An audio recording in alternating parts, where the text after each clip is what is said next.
ब्रह्म मुहूर्त शुरू हो चुका था। सभी चांडाल आत्माएं गायब हो चुकी थीं। सभी पेड़ और जंगल अब शांत थे। बिजली के कारण लगी आग अब धीरे धीरे बुझ रही थी। हल्की ठंडी हवा जमीन पर पड़ी श्रावणी के बालों को छूकर सहला रही थी, लेकिन श्रावणी के कान अब भी सुन्न थे, आंखें अब भी धुंधली। तभी श्रावणी के कानों में अपने बापू की गूंजती आवाज पड़ी, श्रावणी, श्रावणी, श्रावणी, श्रावणी तो ठीक है ना बेटी? जमीन पर पड़े पड़े ही दर्द से कराहते केशव ने पूछा। केशव के खून से लथपथ शरीर पर उन चांडाल आत्माओं के पंजों से नोचने के निशान साफ साफ दिख रहे थे। दर्द के मारे खड़ा होना तक केशव के लिए मुश्किल था। सो खुद को जमीन पर घसीटता हुआ ही केशव अपनी बेटी श्रावणी की तरफ बढ़ा। होश संभालते ही आंखों के सामने अपने बापू को देख डरी सहमी श्रावणी लड़खड़ाती हुई अपने पिता के पास जा उनसे लिपट कर रोने लगी। बापू! अपनी बेटी की ऐसी हालत देख एक असहाय बाप की जो हालत होती है, वैसी ही हालत केशव की थी। उसकी आंखों में भी आंसू बरस पड़े। अपनी बेटी को दुलार करता उसके माथे को चूमता हुआ केशव समझाते हुए बोला, सब ठीक है मेरी बच्ची, सब ठीक है। मैं हूँ तेरे पास, तेरा बापू है तेरे पास। अपने बापू के शरीर पर चोटों के ऐसे गहरे निशान देख, उनकी ऐसी हालत देख श्रावणी का कलेजा पसीज उठा। वो यहाँ वहाँ दौड़ उन चोटों को भरने का, उनसे बहते खून को रोकने का साधन ढूंढने लगी। पर उस जंगल में मदद की उम्मीद सिर्फ एक कोरी कल्पना थी। श्रावणी ने बगैर समय गंवाए अपनी चोली से एक चिंदा फाड़ जल्दी से उसके टुकड़े करके अपने बापू के उन घावों को बांधना शुरू कर दिया, जहाँ से लगातार खून बह रहा था। पर उन चांडाल आत्माओं ने नोच नोच कर केशव के जिस्म पर इतने घाव कर दिए थे कि सबको बांध पाना मुश्किल था। मगर केशव को इन चोटों से भी ज्यादा परेशान कर रही थी वो बाली, जो अब श्रावणी के कान में नहीं थी। हवा को चीरते हुए तेज गति से दौड़ते राय बहादुर आखिर योगी अमृत के बताए गांव के दक्षिणी छोर पर पहुंच गए थे। ठीक काली शक्तियों से भरे उस जंगल के मुहाने पर अजीब जादू था। जंगल के ठीक सामने खड़े होने के बावजूद भी राय बहादुर को जंगल नजर नहीं आ रहा था, बल्कि उसकी जगह सामने पत्थर की एक बड़ी सी चट्टान खड़ी थी। योगी अमृत ने तो इसी तरफ उस जंगल के होने की बात कही थी। राय बहादुर ने परेशान हो आसपास देखा, पर कहीं भी ऐसे भयानक जंगल का कोई नामो निशान न था। सामने दूर दूर तक सिर्फ पत्थरों की बड़ी बड़ी चट्टानें खड़ी थीं। राय बहादुर ने आगे बढ़ अब उस चट्टान पर चढ़कर उस ओर देखने की कोशिश की, पर उस बार भी दूर दूर तक चट्टानों के अलावा कुछ नहीं था। राय बहादुर उस जंगल के ठीक ऊपर बनी एक जादुई अदृश्य परत पर खड़े थे, जो बाहर से किसी चट्टान सी नजर आ रही थी।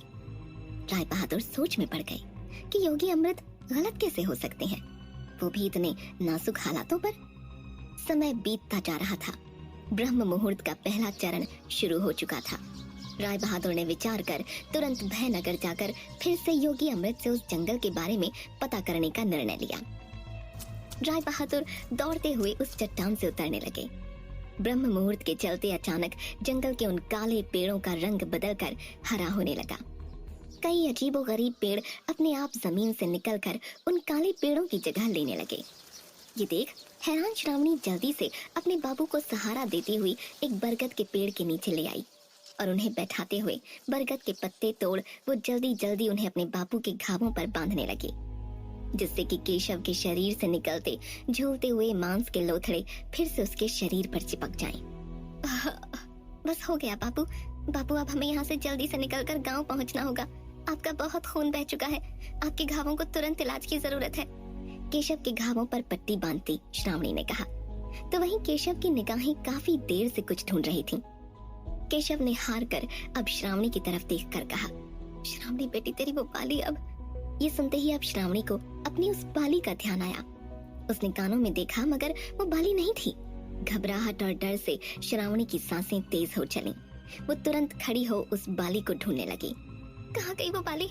बाबू अगर वो बाली नहीं मिली तो आत्माएं वापस आ जाएंगी और हमारे गांव को बर्बाद कर देंगी। कहते हुए श्रावणी जमीन पर बिखरे पत्तों के नीचे जमीन पर हर तरफ उस बाली को ढूंढने लगी। बहुत देर ढूंढने पर भी श्रावणी और केशव को बाली नहीं मिली। वो बाली जो राय बहादुर ने श्रावणी को दी थी, जिससे आत्माओं की शक्तियां बंधी थी। वो बाली जो एक अजीब हरे पेड़ के पास पत्तों के नीचे दबी पड़ी थी। अचानक उस हरे पेड़ में हरकत हुई।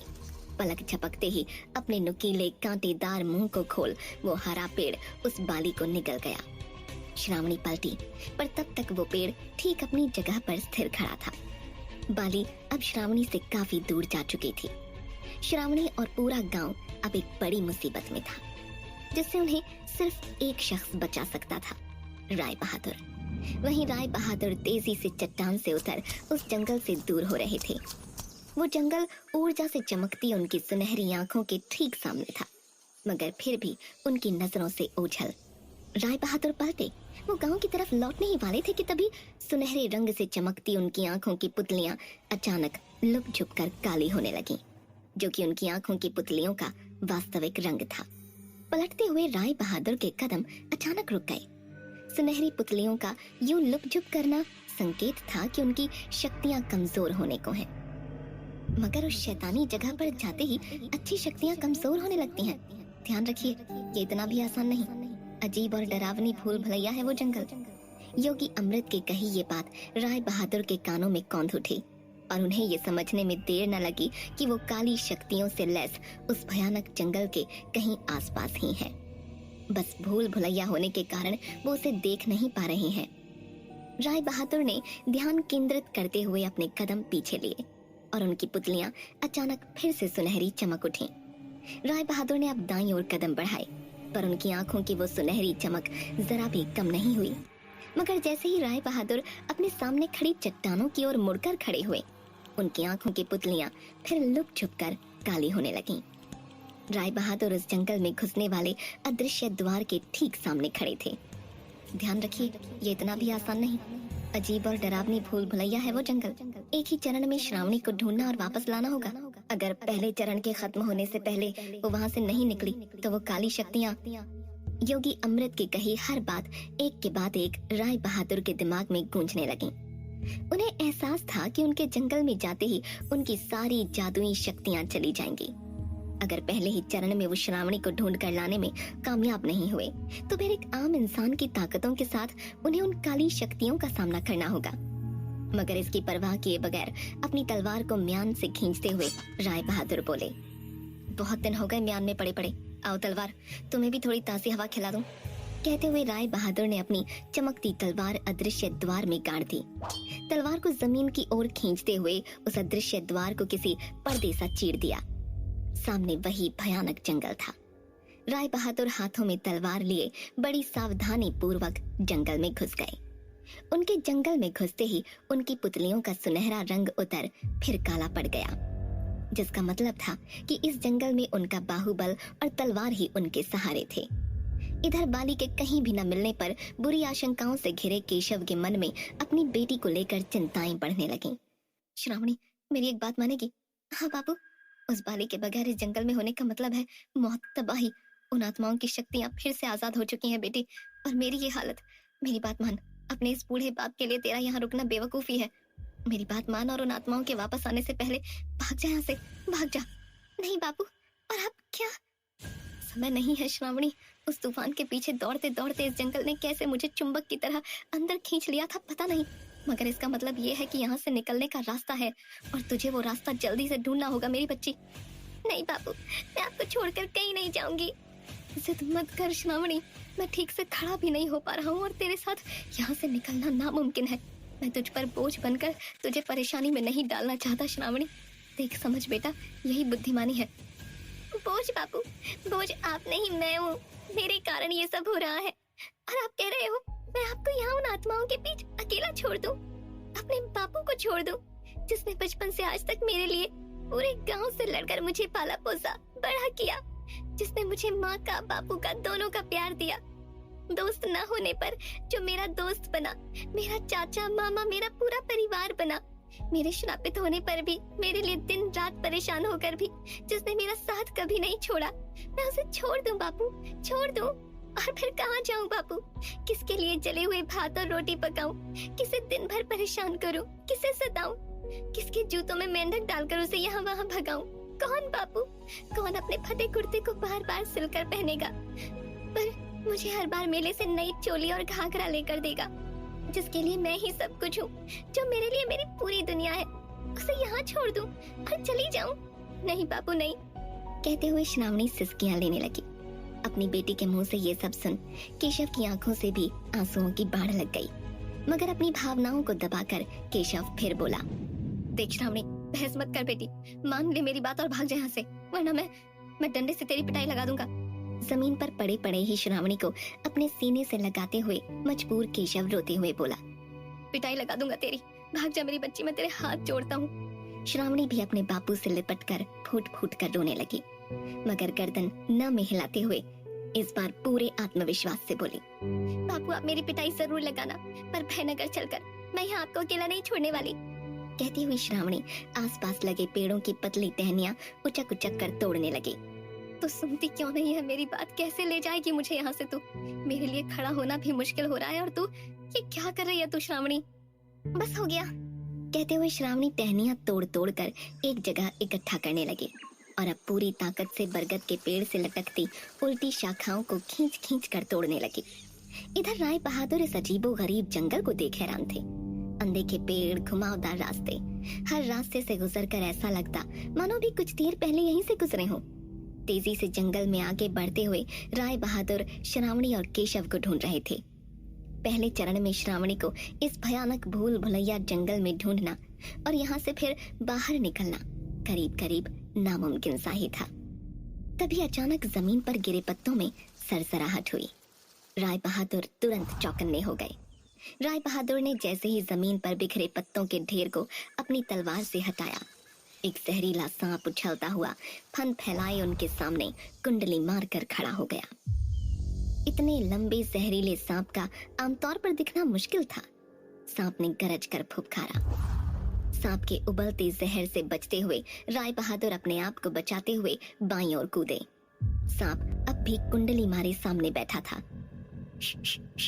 राय बहादुर अपनी तलवार से सांप को डराकर भगाने लगे, पर तलवार देखकर सांप और भी क्रोधित हो गया और अपने उबलते जहर को राय बहादुर की तरफ फुफकारते हुए तनकर खड़ा हो गया। राय बहादुर खुद को बचाते हुए तलवार को फेंक कर बोले, देखिए मेरी आपके साथ कोई दुश्मनी नहीं है नाग बाबा, मैं आपको तकलीफ नहीं पहुंचाऊंगा, बस अपना काम करके यहाँ से निकल जाऊंगा, आप अपनी यात्रा जारी रख सकते हैं। ये सुनते ही नाग फिर पलटकर जमीन पर फैले पत्तों के नीचे सरसराता हुआ अपने रास्ते पर बढ़ने लगा। राय बहादुर ने भी एक निश्वास छोड़कर तलवार को उठाकर म्यान में डाला। कुछ अच्छे लोग तो यहाँ भी हैं। बोलते हुए राय बहादुर आगे बढ़े, मगर घूम फिर कर फिर वहीं पहुंच गए जहाँ से उन्होंने शुरू किया था। अगर ऐसे ही चलता रहा तो पहला चरण बीत जाएगा और हम श्रावणी को ढूंढ ही नहीं पाएंगे। पर ये रास्ते भी तो। अपनी शक्तियों के बिना इस मायावी जंगल को समझ पाना राय बहादुर के लिए मुश्किल हो रहा था, मगर तभी उनके दिमाग में एक तरकीब आई। राय बहादुर ने तुरंत अपने गले की माला को तोड़कर उसके सभी मोती निकालकर अपनी मुट्ठी में रख लिए और अब एक एक कर जहाँ से वो गुजरते वहाँ निशानी के तौर पर एक मोती छोड़ते जाते, जिससे कि एक ही रास्ते पर वो दोबारा न पहुंच जाएं और रास्तों की पहचान कर सकें। राय बहादुर मोती रखते हुए अपने रास्ते पर बढ़ने लगे, इस बात से बेखबर कि कोई है जो उनके पीछे उनके साथ चल रहा है। वो आंखें लगातार राय बहादुर का पीछा कर रही थीं। जैसे ही राय बहादुर इस बार रास्ते पर निशानी के तौर पर अपना मोती रखकर आगे बढ़े, धूप में झुलसा एक हाथ इंसानी हाथों से कई गुना बड़ा, एक ही हाथ में 10-10 मोटी मोटी और लंबी उंगलियां बड़े बड़े नाखून लिए उस मोती की तरफ बढ़े। मोती को चिमटी से उठाते ही वो मजबूत मोती उन हाथों में चकनाचूर हो धूल सा बिखर गया। कौन है ये अजीब महाजीब? क्या राय बहादुर जंगल की इस भूल भुलैया को पार कर श्रावणी तक पहुंच पाएंगे? क्या श्रावणी अपने बापू को लेकर उन चांडाल आत्माओं से बच जंगल से निकल पाएगी? जानने के लिए सुनते रहिए भयनगर।